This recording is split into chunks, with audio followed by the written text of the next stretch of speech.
Nordstrom, where the middle class goes to temporarily purchase their way into upper-class belonging. It's rather like a finishing school for credit cards. The store doesn't just sell clothes. It sells the intoxicating perfume of status, bottled in designer labels and spritzed liberally with premium price tags.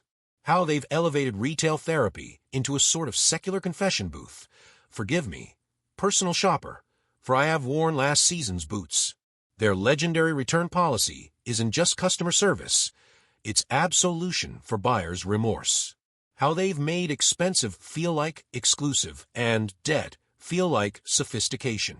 It's rather like serving tap water in a crystal glass. Suddenly, it tastes like it's worth $9 a bottle. Nordstrom. It sounds vaguely Scandinavian. There's brilliant psychology there. It evokes images of clean Nordic design, of minimalist efficiency, of wealthy social democracies where everyone is beautiful and shops sensibly yet expensively. The very name is a masterclass in aspirational branding.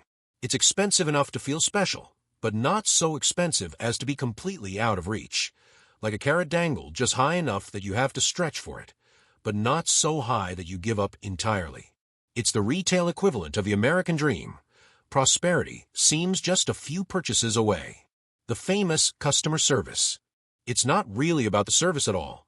It's about making the middle class feel upper class for an afternoon. When a sales associate remembers your name or brings you different sizes without asking, they're not just being helpful. They're selling you a performance of what it feels like to be wealthy. It's democratized privilege, available for the price of a pair of shoes. The store layout itself tells a story. The escalators are always positioned to draw your eyes upward, both literally and metaphorically. As you ascend, the prices ascend with you, creating a physical manifestation of social climbing. Ground floor, aspirational but accessible. Top floor. If you have to ask the price, darling, you probably shouldn't be here.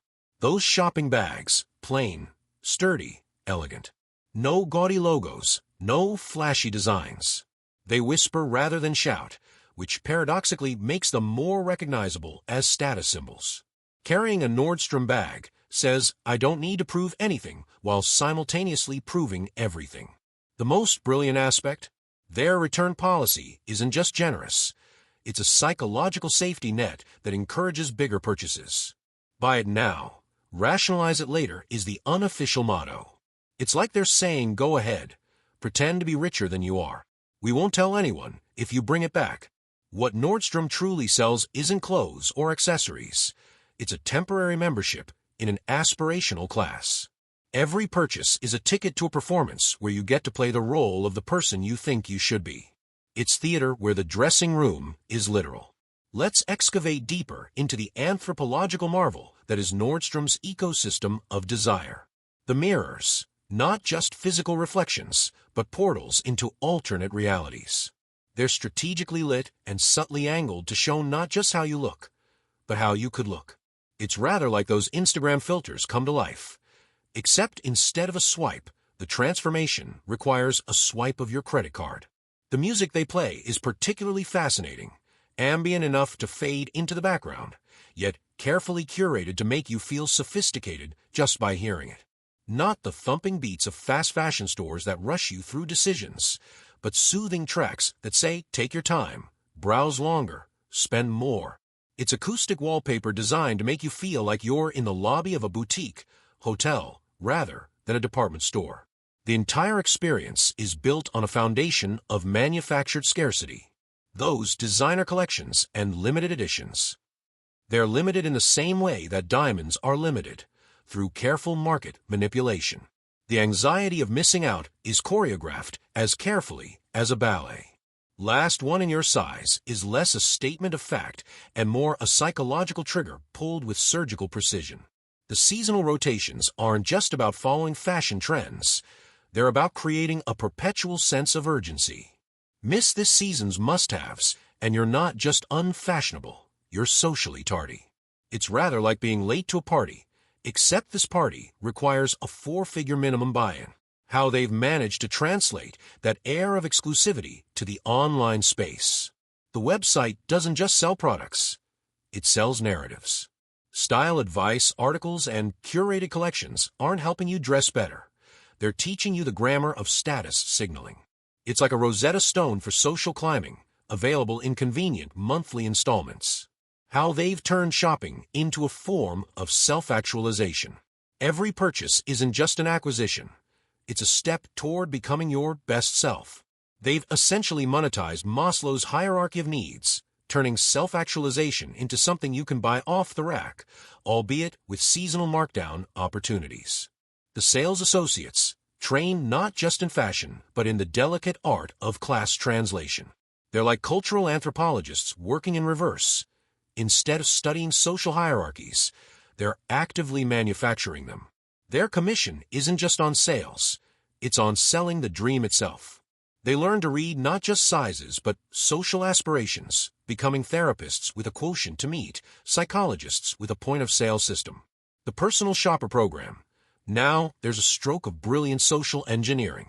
It's therapy masquerading as service, where the real product being sold is validation. Of course, that looks wonderful on you, translates directly to your desire for social elevation is justified. They're not just picking clothes, they're picking psychological locks. The alterations department. Not just hemming pants, but tailoring reality itself. Each stitch is an argument against fast fashion, each fitting a ritual that says you're worth the wait. It's slow fashion as social signifier.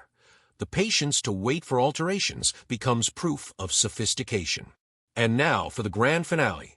Let me paint you the ultimate truth of Nordstrom in an appropriately theatrical closing scene.